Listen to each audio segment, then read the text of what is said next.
A lot has been written about us. A lot has been recorded. There are countless scientific works, TV documentaries, books, and music. There's a supposed knowledge about us that is commonly known in today's society. Most of it is prejudices, cliches, racism. The least people know our true story. Our voices are often ignored or stay unheard. We are usually not being asked when it's about us. Why not?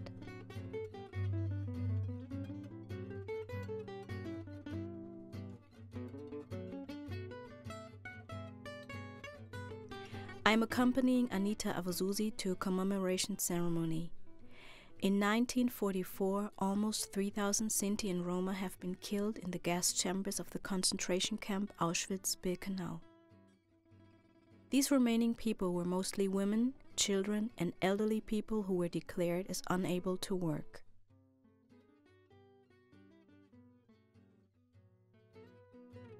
Anita Awosusi has been managing the dialogue department of the Documentation and Cultural Center for German Sinti and Roma in Heidelberg for more than 20 years. Born in Karlsruhe, she organized over 13,000 guided tours during this time. The Karlsruher native raised awareness of the Holocaust of the European Sinti and Roma. She stands up against racism and for equality. Thanks to her and many other political activists of the Sintizza and Roma community, our history can today be told through our perspective. Since the 1990s, you're active in the civil rights movement. What was your incentive? The incentive came with the knowing that many things about Sinti and Roma hadn't become public until the 1990s. Especially concerning the crime of genocide against our people. And I just wanted to contribute to make this deficit public. That was the motivation that drove me at the time, and that is how I started to become a civil rights activist. Your book, Vater Unser, eine Sinti-Familie erzählt, tells the story and biography of your father. Which part about the book is very important to you? The book itself is not important to me, but the content is. That is, everything my father, my parents, my family experienced needed to be recorded, because otherwise it would be forgotten at some point. After so many generations, after the Nazis' crime of genocide against our people, the Sinti and Roma, many things are no longer accessible to the following generation. The old people are no longer here. They can't tell their story anymore. And this is the testimony of those that have survived. We need to call attention to this, especially today, with what is happening in our society. Racism has found a space right in the middle of society which holds firm. It has established itself firmly and is eating its way through the whole of society, which is really dangerous. It is not only dangerous for Germany. If you see how right-wing populism is growing all over Europe, you can see that there's a rebirth of racist resentment towards people who are then also treated with hostility, and we all need to combat this.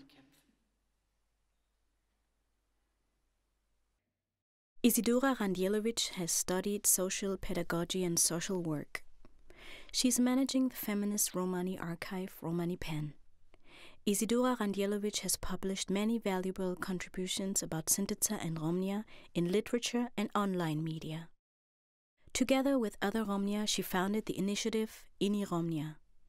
She's very important for the Roma community in Germany since she has a lot of knowledge about Romani history and also knows how to bring together Roma and Sintizzi to exchange on a political and activist level.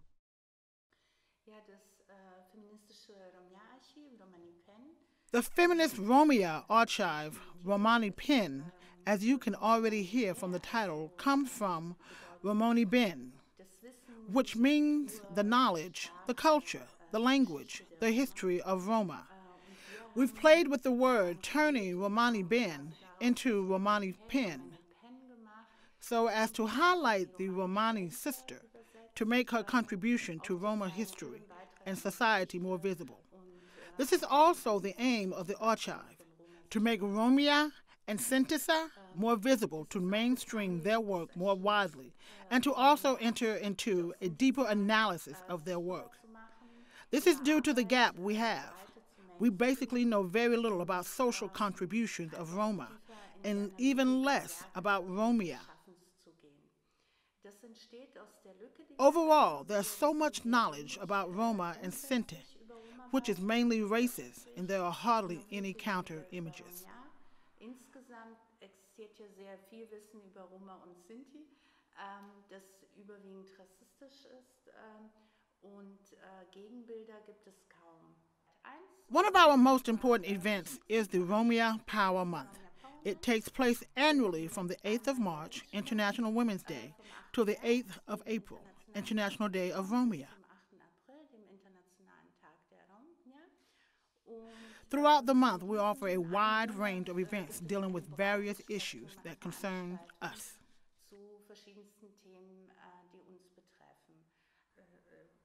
Yes, Romia and Sintizza experience racism in very different ways. As individuals, they face insults, discrimination, up to physical violence.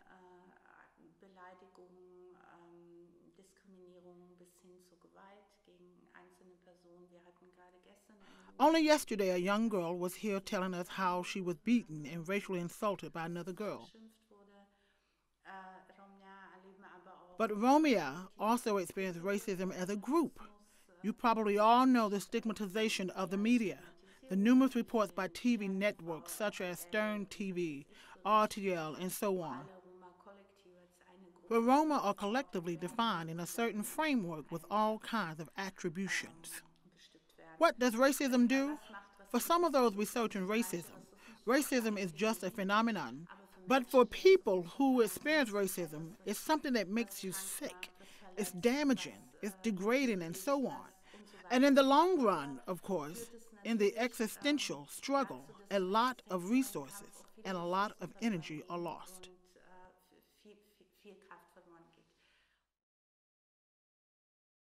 Heidi Bass is a prospective English and French teacher. Because of that, she focuses in her political work mainly on education. Heidi Bass is creating educational material and knows about the situation in schools. Why is this important for Sinti and Roma?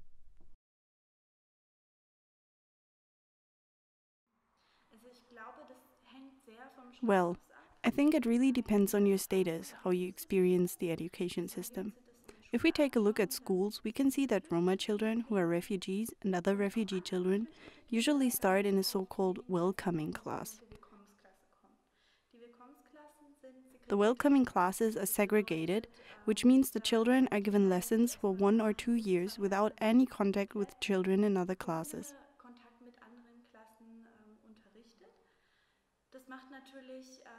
This, of course, creates groups, and it's a stigmatization. It's the structural discrimination we have everywhere.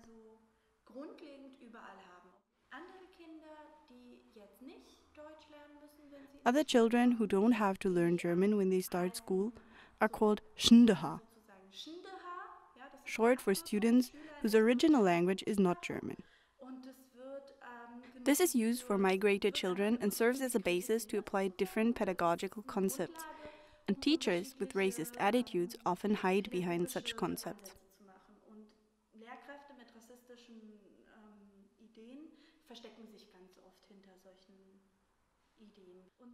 Jane Weiss, formerly Schuch, conducted a great research study finding that 81.2% of the interviewees stated that they had personally experienced discrimination. Roma are being discriminated against at school, and they realize it. We must also consider that many Roma don't mention it. They don't say, "Hi, I'm Cindy and I'm a Romni." Why should they, if this is just the basis for discrimination?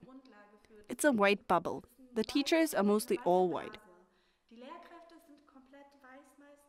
So you have 99% non-white students, but 100% white teachers. Who should the children identify with? They also say things like, this or that teacher is a Nazi. They feel how they are being treated. Talking about what I wish for, then I also want us to have diversity.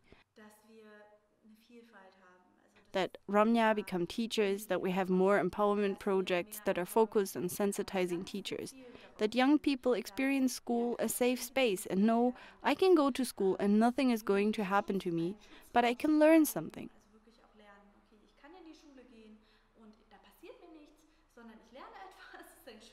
It's a good place. I want schools to think intersectionally beyond one's own identity. Which other forms of discrimination are there? I would also like to have inclusive schools, meaning we would have all kinds of different stages of health at school. This is not only important for Roma children or children of color, this is also important for the white children. I'm meeting Estera in her favorite park in Berlin. Estera Jordan attends the 12th grade of a high school. She loves to draw, but that's just one of her talents. Estera acts and can, besides German, speak Romanian, English, Spanish, and Romanes. She has produced a short movie about the persecution history of Romnia, which many have watched online within a short time.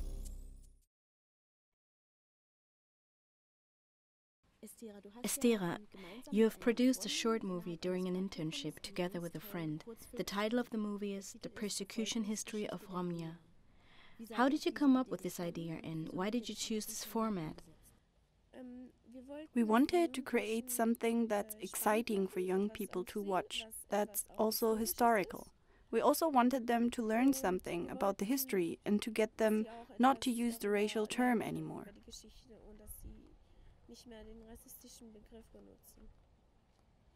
Zur Geschichte, dann versteht ihr das auch besser.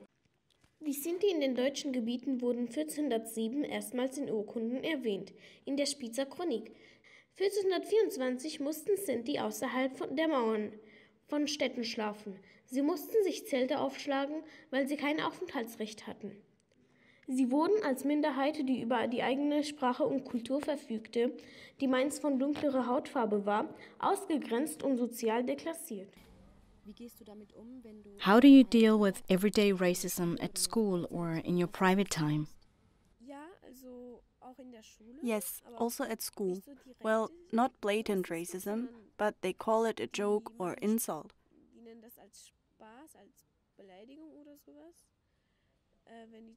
So, when they use a racist term used to describe Roma, I go and tell them that it's not okay.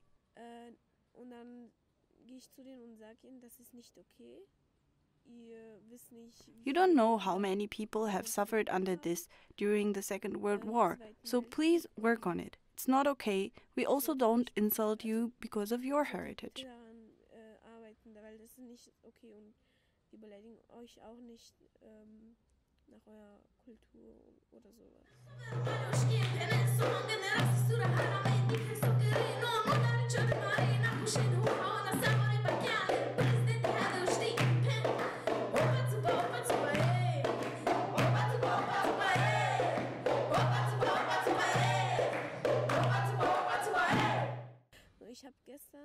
Yesterday, when I went shopping, I heard somebody yelling out of a window, "Hey, you G word."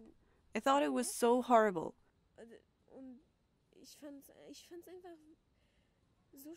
Why would you call anyone like that? It's just not okay. I can't deal with it.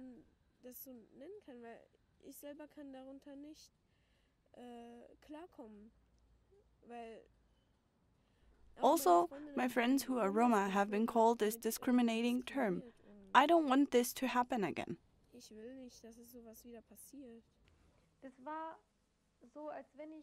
It was as if I'm carrying a crime with me, because I'm Roma. You start to believe yourself that you're worth less than other people. Why is it like that? Are we not human beings? Are we not also made of flesh and blood? Do we have to be the first and best to be accepted as people? Fatima Hartmann migrated to Germany as an 8-year-old together with her mother and sister. Her father had been recruited earlier as a Yugoslavian migrant worker.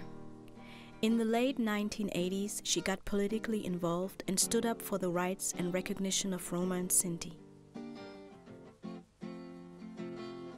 Today she works as an educational teacher at a local preschool and as a translator for torture victims and refugees.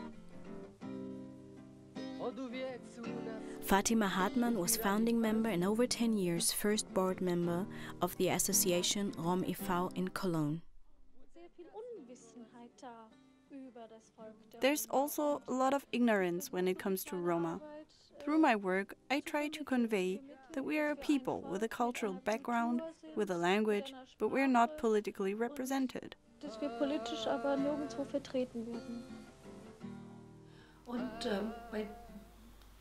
I think with the maybe 1,000 Roma children in Cologne at the time, there were 5 that were really noticeable in their behavior, which the newspaper in Cologne covered intensively.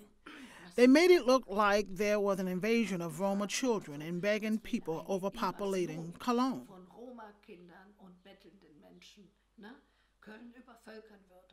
The newspapers were even questioning the parental rights. So the city of Cologne was thinking about taking away the parental right, and being an educator employed by the city of Cologne, I felt terrible about this. There were always children whose behavior was conspicuous, but we would have never dared to think about suspending the parental right.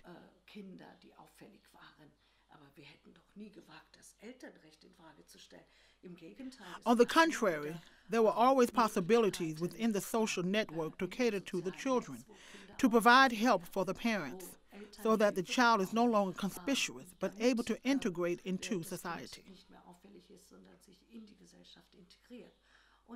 But with us, this was different. So I joined the initiative Rome e.V., an association I founded in collaboration with Kurt Hall and other Germans.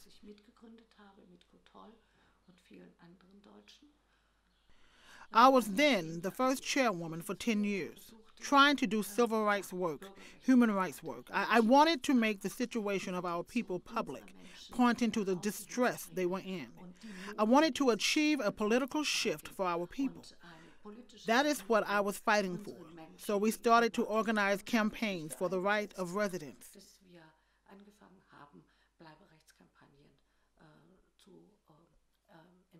And over trying to convey the situation of our people to the majority population. Was wird aus den Kindern? Was wird aus den Jugendlichen?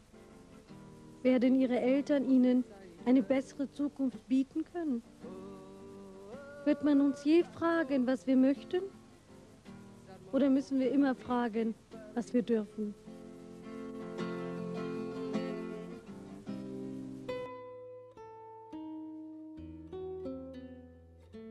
Ferenc Nedberger, the world-famous jazz and classical musician, is originally from Hungary but lives in his adopted city of Berlin. In 2011, a personal dream has become reality for the guitar virtuoso. He founded the Nedberger Music Talent Center in Felzers, Hungary. With this music school, he created something great.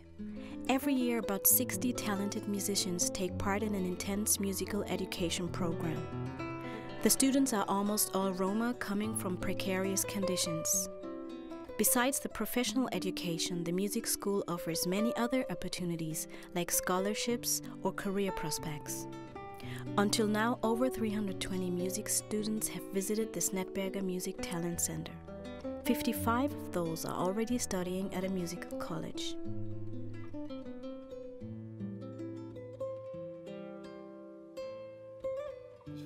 Actually, I've always wanted to do this. All by myself, without money, without support, all by myself. Just start and do something. So I thought, later, if I make it, maybe I can set up a music school.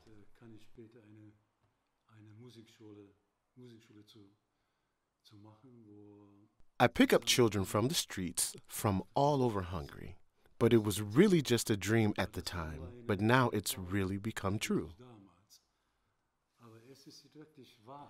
We really provide them with everything: an instrument, food, a great possibility to continue studying. When they leave the music school, there are mentors to take care of them. We have 4 to 5 mentors, and each takes care of 20 students. Throughout the year, they check in with the families. How is it going at school? Does she or he have difficulties at the regular school? Do they need help? We try to help wherever we can. Some students receive scholarships. We also have the possibility to give them good instruments, thank God. Well, and now we're already in our 7th year. It's just awesome. I still can't believe it really worked out.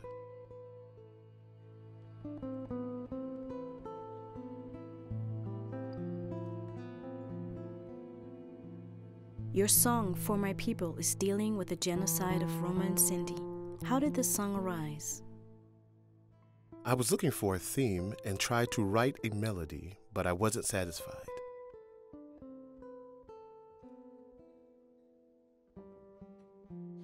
And suddenly there was this beautiful melody from my childhood that my grandmother used to sing. Really short, just a few notes. I always heard this as a child. It was like a flash. I knew it right away. This is the main melody.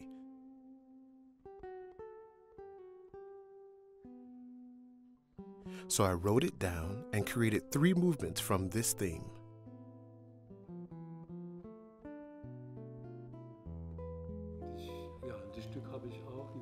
I also played this piece at the memorial in Berlin.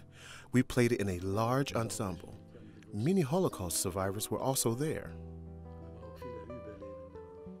At the opening of the memorial? Yes, at the opening.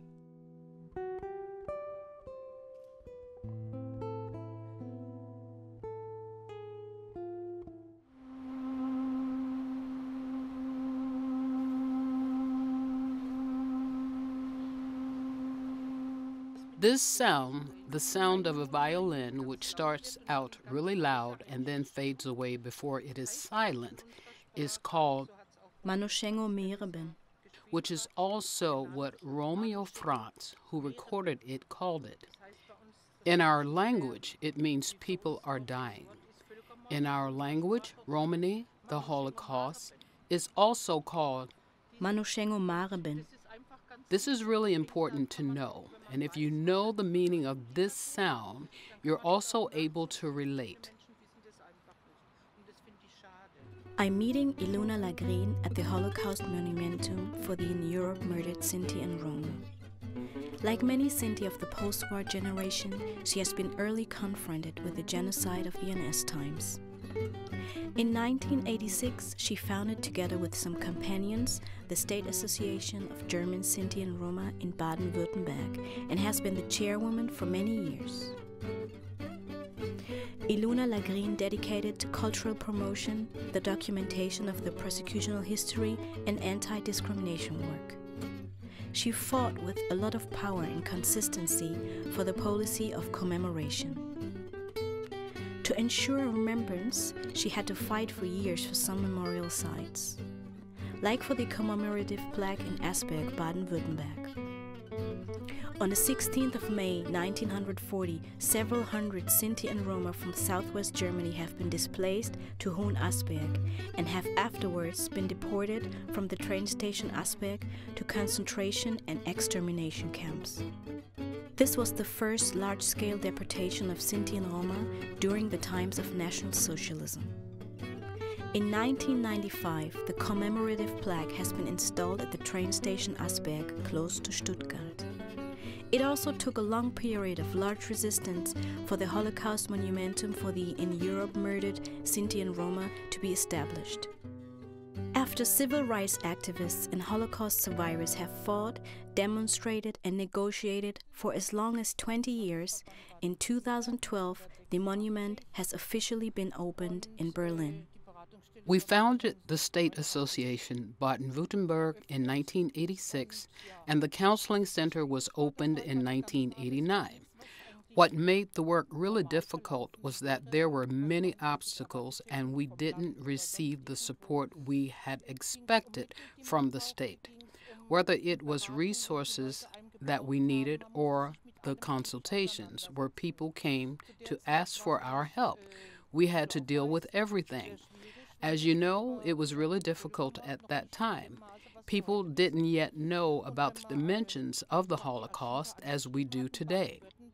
And when we contacted the archives in Baden-Württemberg, we didn't really get any response, only, "There's nothing here." So then we went there ourselves to search in the inventories, and most of the time we found something. You can say that we actually had to do the research on the Holocaust of our people all by ourselves. During that time, no one else was doing it. Scientific research had failed. There was no coming to terms with the past. We were the ones that had to do it. Of course, the civil rights work wasn't easy, especially being a woman. You once said it was important to us to give our people a voice, the survivors, but also to those that didn't return. What would you like to tell young people today that feel that the subject, National Socialism, is out of date? I just want to tell them they must never forget what happened. This is a part of us, our history, not only of our people, the Sinti and Roma, but also of the majority population. You can see the people that come here are international. I really want to call on all the young people. Something like this must never be forgotten. All the intolerance that was happening at that time and all the atrocities. I can't even put it in words because I don't want to name them in detail. These are things you need to shake them up about. Today, we can see what is happening to the refugees who are crossing the sea and are drowning. We still have the images of children in our minds. You can see what is happening every day, and I think these are things I can't describe with words. That's why it's also important for young people to understand there are no nationalities. God did not create nationalities but people. I consider myself as Afro-Sintizza. I make experiences as Sintizza in Germany. I make experiences as a black woman in Europe. I make experiences as a mother of non-white children. I started quite early with music, as a child, so to say. I had my first shows with my father's band of a funk and soul band. Later I decided to make this my career, so today I work as a professional singer and usually do soul, jazz, gospel, R&B, and also the music of Sinti and Roma.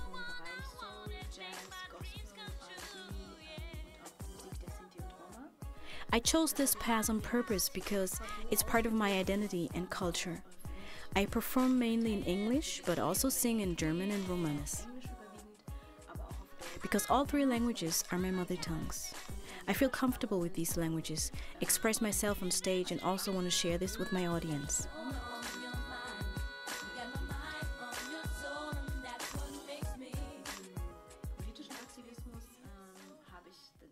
I also got my political activism through my family background. My mother started in the mid-1980s with her civil rights work and is still active today.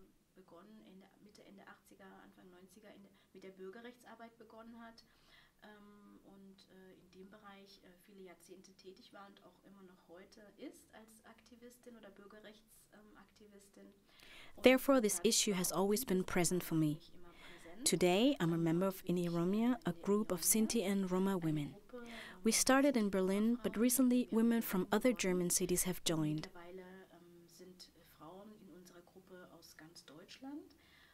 These are all great women who engage with their identity in one way or another, and above all, they are all politically active. We fight against racism towards Sinti and Roma in different ways. For instance, we organize demonstrations, creating public awareness.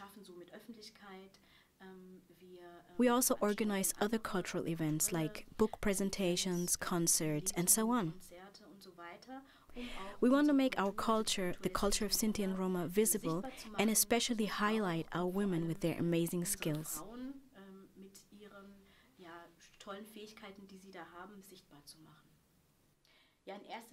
First of all, most people see me as a black woman and can't really see that I'm also Sintizza unless I tell them.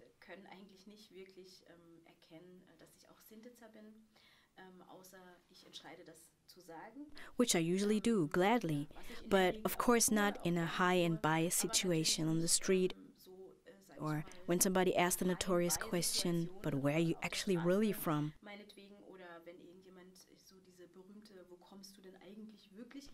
I don't feel like answering that. From the outside, people don't see it. But once they know, because I told them that I'm also Sintizza and not only black, a black woman here in Germany, then I also get all these other stereotypes and prejudices we know.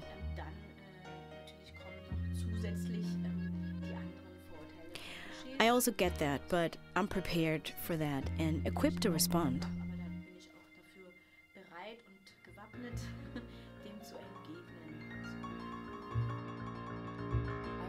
In the end, there's one important question open, and that is about the term. How do you feel about the racist term? Well, I'm not happy about it. It's hard to talk about it. I must say it's actually too much for me. I don't want to talk about it.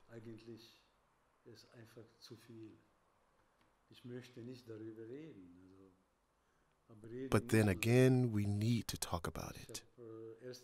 The first time I experienced it was even before I started school in Hungary. I was friends with a non-Roma child. We often used to play.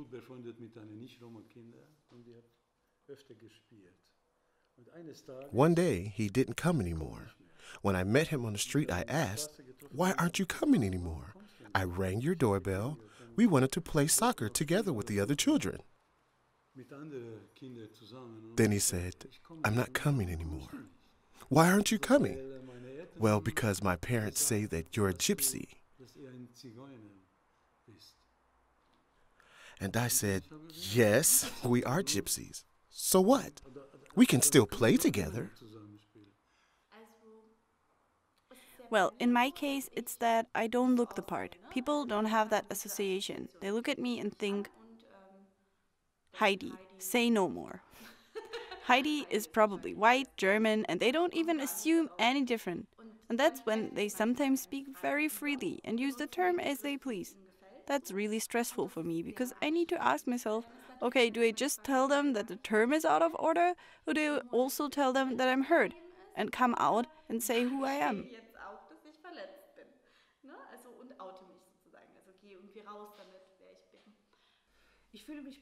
I feel insulted when somebody addresses me with this term, and I won't allow anyone to address me that way. I would never dare call my German friends Nazis.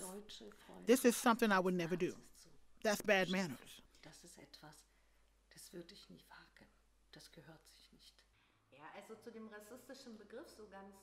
In general, when I'm going shopping or to eat at a restaurant, I don't buy or order certain foods or dishes because I'm fed up with this term. Otherwise, in my daily life, I'm not confronted with it in my small private circle. But overall, I have the impression there's a resurgence. I find the racist term for Sinti and Roma really terrible. I don't understand how this term can still exist today. Today, over 70 years after the end of the Holocaust, our people were murdered, killed, and racially recorded under this term. So much blood has been shed, and this word is stained with it. I find it inexplicable that this term is still allowed to exist today. I'm totally against it. This is a branded term. The majority society also uses it as an insult. It is fraught with all the stereotypes you can think of for a minority, and it's a term. And I want to state this very clearly, which made 500,000 people the victims of racial fanaticism, the racial fanaticism of the Nazis. And these people then also had the letter Z tattooed onto their left underarm, even the children. The little babies even had it tattooed onto their thigh. That's how they were stigmatized, and that's how a whole group was criminalized. I think this term has a long history of persecution. It's not a coincidence that an external term was chosen for us. This is a sign of disrespect. It's a symptom of violence to just come up with a name and say this is the name for you. Romnia have been able to name themselves in the past, and the latest since the World Roma Congress in 1971, when Romnia from all over Europe came together and officially stated they were against this term. Our name is Roma.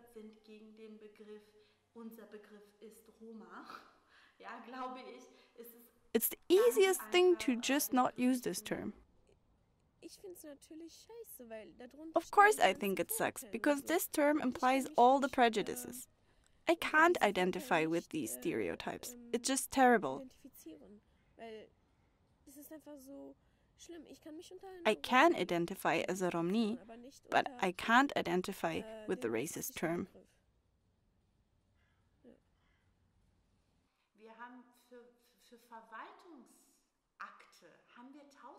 We have 1 million words for administrative acts. There are terms we can't even imagine. In the field of traffic, or for example, Germany used to have a minister for postal affairs. So there's a very detailed, delicate language for certain fields. But interestingly, there are only a few words and a few descriptions for our sphere of life that are not violating, discriminating, and are easy to pronounce for everyone. Practicing that, also finding a voice, the right words, is a good thing, I think.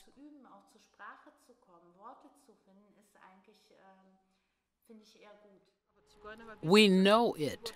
The Z was also used as a symbol in Auschwitz for gypsy. But we're not gypsies. We never called ourselves gypsies, but Sinti or Roma. And I think that's what the majority society must finally get, understand, and accept. I think it's important to erase this term because I believe that a lot is conveyed through language.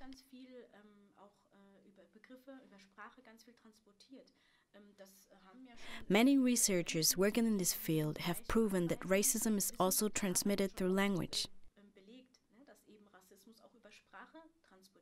Denying this by saying it's just a word, well, yes, it's just a few letters, but it communicates a lot of meaning which I pass on to my children and their children and so on, through different images.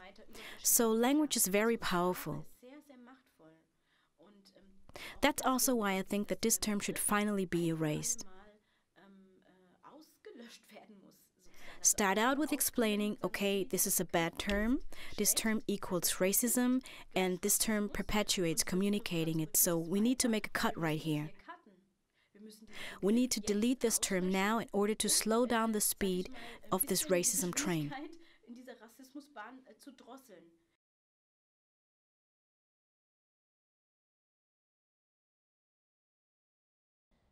What could a possible first step against racism in the right direction be? Putting yourself in somebody else's shoes to get an idea of what it's like being confronted with people hating you, so that you can then think about it and realize that you were wrong.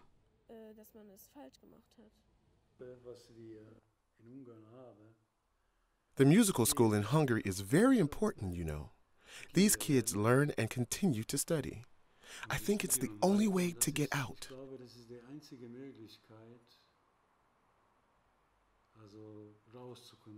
You really have to educate yourself. Education. I think that's the only way. And also the people themselves, how parents raise their children.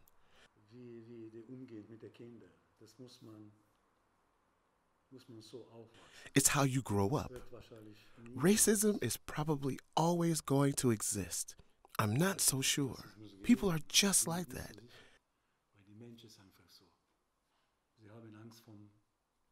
They are afraid if someone is African or Arab or whatever. They're just afraid. But this is something you can learn. We still need a lot of time. There's a lot to do that needs to be done so that something like this can't happen again. Nowadays, this isn't supposed to happen anymore. And this word shouldn't even exist, racism. It should actually have been eradicated with National Socialism, racism.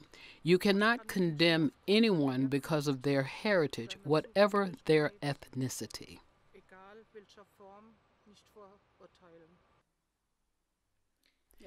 Yes, racism needs to be addressed in society by first of all recognizing it as such, because it doesn't exist without a reason.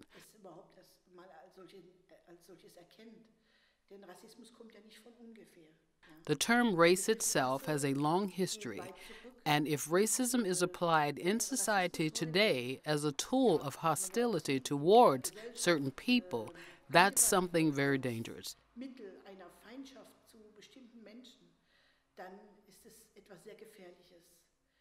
This can lead to people not even realizing what hostility means. When people are disadvantaged in their existence, that's very dangerous, not only for Germany, but also for Europe. That's why I believe that it is important to start early with children, especially in the area of education, so that children can learn that this phenomenon exists and needs to be combated. We have to be brave. Brave in every way. Brave and generous, I guess. Brave to consistently keep taking the necessary steps, to consistently stage certain protests, even when it's just 5 people show up. Protest again, organize it again. Being generous toward ourselves and the movement, even if we make a wrong turn sometimes, because we believe it's the right way, and then have to look for another way and so on. Because we constantly need to negotiate new things with each other, and generosity is important, because that's how we stay open. That's how we stay open for criticism, but also for other influences, and consequently, we can really do political work that is good, profound, and consistent.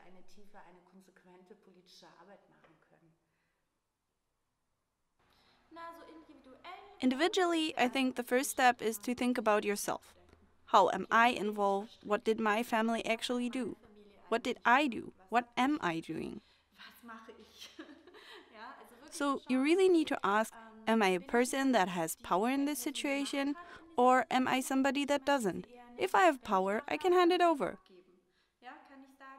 Okay, I don't have to speak for everybody. I can also invite somebody and they can speak for themselves. If I don't have structural power, how can I get some?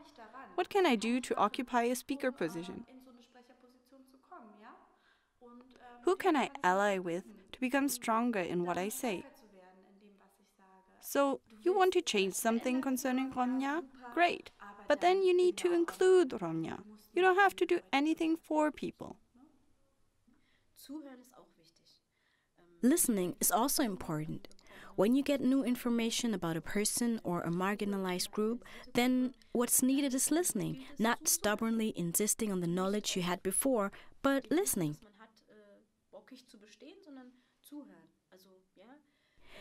Empathy, putting yourself in somebody else's position, listening, trying to learn a little.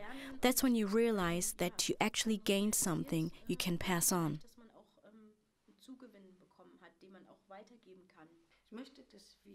I want us all to get to know each other. This means different groups of people because we are all human and we all speak German. We should use the possibility to get to know each other.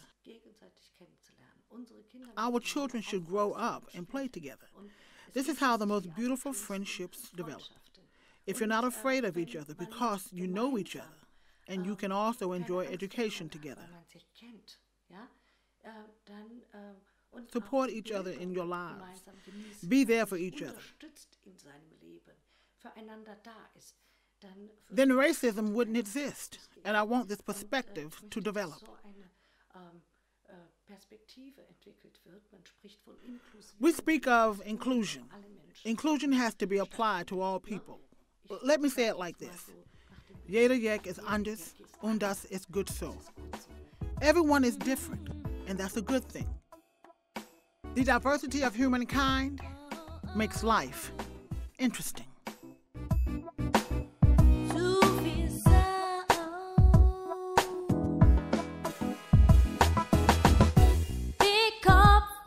Nur weil ich weiß, was ich wirklich will. Eine große Klappe, nur weil ich sag, was ich wirklich denk. Eine Mathe, nein, nein.